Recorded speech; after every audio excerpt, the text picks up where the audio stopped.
Creating a PayID with Westpac allows you to receive payments using your mobile number, email address, or ABN. Here's how to set it up. Log into online banking. Access Westpac online banking via the website or the Westpac mobile banking app. Enter your customer ID and password to log in.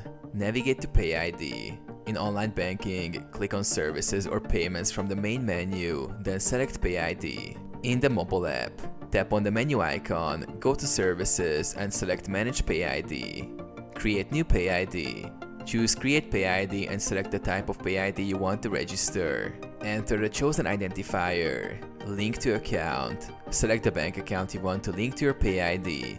Confirm your account details and the linked PayID. Verify PayID. A verification code may be sent to the mobile number or email address you're registering. Enter the verification code when prompted to complete the registration. Confirm and complete. Review the details you've entered and confirm the creation of your PayID. You will receive a confirmation message once your PayID is successfully registered.